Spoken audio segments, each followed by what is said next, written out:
Hello everyone. So let's explore how to create HTML boilerplate in Visual Studio Code. So sometimes, for example, if you just created a new HTML file and it can be like take too much time to create all the standard HTML tags.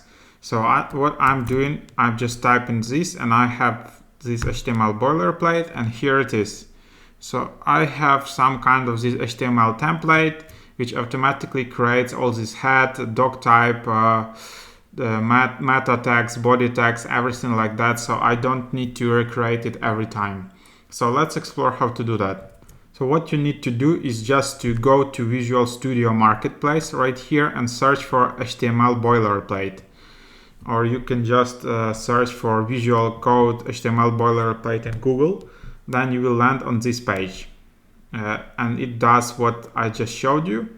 So how to install it? So just install Visual Studio Code, this version or higher, launch VS Code. Then I'm doing it on the Mac. So here's how you can do it on Windows. You need to launch the command palette, or on Mac you need to press Command Shift P.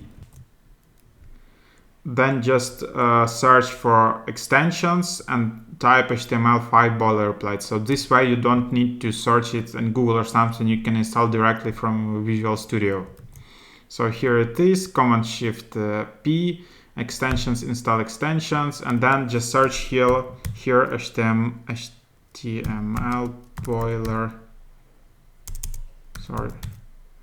boilerplate. And here it is, it will appear here.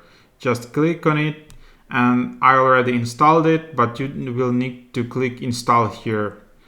And yeah, this way you will install HTML extension. After that it's done, just reload your Visual Studio Code, and you will need to create a new document, add the language mode to HTML, and just start typing HTML. So what I'm doing, I'm just creating a new file, and then I just save it with extension HTML in my folder. So super easy.